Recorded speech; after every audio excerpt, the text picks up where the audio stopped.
అందరికీ నమస్కారం.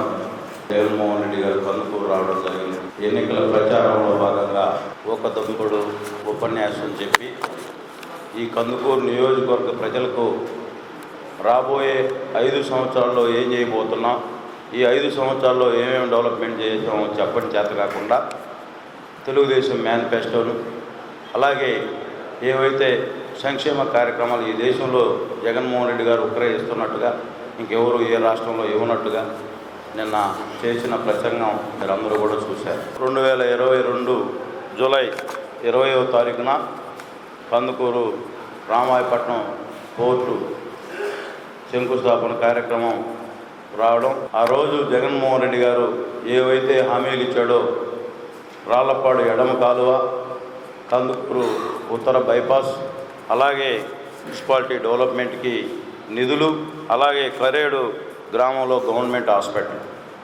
ఈ 4 కార్యక్రమాలు చెప్పి కరెక్ట్గా కూడా 2 సంవత్సరాలు కూడా కాలేదు. వాటిని ఏం చేశారు ఈ కందుకూరు నియోజకవర్గ ప్రజల తరఫున నేను అడుగుతా ఉన్నా ఈ జగన్మోహన్ రెడ్డి గారిని. సంపూర్ణ మద్యపాన నిషేధం, సిపిఎస్ రద్దు, అలాగే ప్రతి ఏటా జాబ్ క్యాలెండర్, 45 సంవత్సరాలకు పెన్షన్, అలాగే అద్భుతమైన రాజధాని, అలాగే పోలవరం కంప్లీట్ 1 ఇయర్లో కంప్లీట్ చేయడం, అలాగే పెళ్లి కానుక దుల్హాన్ పథకం మీరందరికీ ₹1,00,000 ఇస్తానని కూడా అబద్ధ ప్రచారాలు చేశాడు. 3,000 రూపాయలు అవ్వాతాతలకు ముద్దులు పెట్టి 3,000 రూపాయలు పెన్షన్ ఇస్తానని చెప్పి సంవత్సరానికి 250 పెంచి చివరికి ముసలి అవ్వాతాతలను కూడా మోసం చేసిన వ్యక్తి ఈ జగన్మోహన్ రెడ్డి గారు. అదేవిధంగా కందుకూరు మీ అందరికీ కూడా తీవ్ర అన్యాయం చేసిన వ్యక్తుల్లో జగన్మోహన్ రెడ్డి గారు. ఇక్కడ ఉండే స్థానిక వైసీపీ అభ్యర్థి బుర్రా మధుసూదన్ గారు, అలాగే ఎంపీ అభ్యర్థి విజయసాయి రెడ్డి గారు మొన్న ప్రెస్ మీట్లో 2026లో డీలిమిటేషన్ కార్యక్రమంలో మళ్ళా ప్రకాశం జిల్లాలో కలుపుతామని చెప్పి మళ్ళా అబద్ధాలు.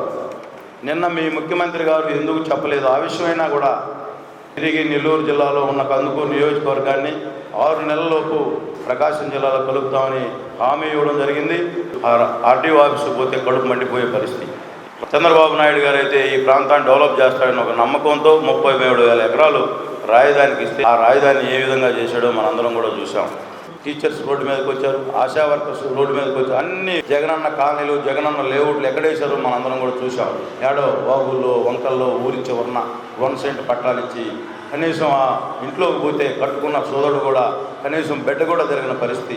అన్నా క్యాంటీన్, పేదవాడు 5 రూపాయలకు భోజనం అంటే మన టౌన్లోకి వచ్చి పనిచేసుకునే వాళ్ళందరూ కూడా అన్నా క్యాంటీన్కి పోయి ఏ విధంగా భోజనాలు చేశారో మనందరం. అటువంటి పేదవాడు తినే అన్నం కూడా వాళ్ళ నోటి దగ్గర అన్నం కూడా తీసేసిన నాయకులు ఈ జగన్మోహన్ రెడ్డి గారు. ఎంతసేపటికి నేను బటన్ నొక్కాను. ఇంతకుముందు నేను అడుగుతా ఉన్న ఈ సందర్భంగా ఈ రాష్ట్రంలో ఎస్సీ సోదరులకి పీజీ విద్యను దూరం చేసి ఎస్సీ సోదరులను ఏ విధంగా 27 పథకాలతో ఉన్న ఎస్సీ మొత్తం ఆ స్కీమ్స్ మొత్తం నిర్వీర్యం చేసిన వ్యక్తులు ఎవరన్నా ఉన్నారంటే ఈ జగన్మోహన్ రెడ్డి గారు. అలాగే మైనార్టీస్ కార్పొరేషను ఏమైందో మనందరం కూడా చూస్తూ ఉన్నాం. అలాగే బీసీ కార్పొరేషన్లో ఎవరికన్నా ఒక బెనిఫిషియర్ ఉన్నాడా ఈ రాష్ట్రంలో అని చెప్పి నేను ఈ సందర్భంగా అడుగుతా ఉన్నాను. అలాగే ఈరోజు కాపు కార్పొరేషన్ ఏమైంది? కాపు కార్పొరేషన్ ఈరోజు ఈ నియోజకవర్గానికి తీవ్ర అన్యాయం చేసి కందుకూరు నియోజకవర్గ ప్రజల్ని ఏ విధంగా ఓట్లు అడుగుతున్నావో నేను అడుగుతా ఉన్నా.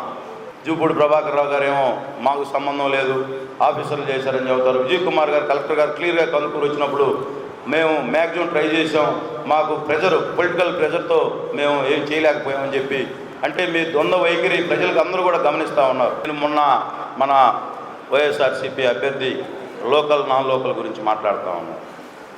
నువ్వు మంచి వ్యక్తి అయితే కనిగిరిలోనే ఎందుకు పోటీ చేయించలేకపోయావు, కందుకూరు ఎందుకు తీసుకొచ్చావో ఈ నియోజకవర్గ ప్రజలకు కూడా చెప్పుంటే సంతోషించేవాడు. మంచి వ్యక్తి, అక్కడ బాగా మంచి సేవలు చేశాడు, మీ కందుకూరు నియోజకవర్గ ప్రజలకు ఇంకా ఎక్కువ సేవలు చేస్తాడని చెప్పున్నా సంతోషించేవాళ్ళం. ఇక్కడ ఏదో భయభ్రాంతులు గురి చేసి హడావుళ్ళు సృష్టిస్తే మేము ఇక్కడే పుట్టాం, ఇక్కడే పెరిగాం, ఇటువంటి హడావుళ్ళు చాలా చూసాం. లోకల్ నాన్ లోకల్ అంటే ఇక్కడ 93 పంచాయతీలు ఉన్నాయి. 93 పంచాయతీలకి డ్రైవర్ లేకుండా నువ్వు కానీ ఆ పంచాయతీలకు డైరెక్ట్గా పోగలిగితే నువ్వు లోకల్ అని చెప్పి నేను నమ్ముతానని చెప్పి ఈ సందర్భంగా తెలియజేసుకుంటూ, ఈ అబద్ధ ప్రచారాలు 2019లో చెప్పారు. రేపు మే 13 తర్వాత జగన్మోహన్ రెడ్డి ప్రభుత్వం వస్తే మేము కందుకూరుకి ఏం చేస్తామో చెప్పని చేత కాకుండా ఈ నియోజకవర్గాన్ని ఇబ్బందులకు గురి చేసిన వ్యక్తులు మరలా తెలుగుదేశం పార్టీ మంచిది కాదు, మా వైఎస్ఆర్సీపీ మంచిది, ఓట్లు వేయమని చెప్పి అడుగుతుంటే ఈ కందుకూరు ప్రజలంతా అమాయకులు కాదని చెప్పి ఈ సందర్భంగా తెలియజేసుకుంటూ ఈ కందుకూరు నియోజకవర్గ ప్రజలకి మీ అందరికీ కూడా చేతులెత్తి నమస్కరిస్తూ ఈ రాష్ట్ర అభివృద్ధి, ఈ కాన్స్టిట్యున్సీ అభివృద్ధి కోరి నిత్యం ఈ నియోజకవర్గ అభివృద్ధిని కోరుకునే వాళ్ళు ఎవరో మీరు ఒక్కసారి ఆలోచించి నిర్ణయం తీసుకోవాలని చెప్పి కోరుకుంటూ సెలవు తీసుకుంటాం.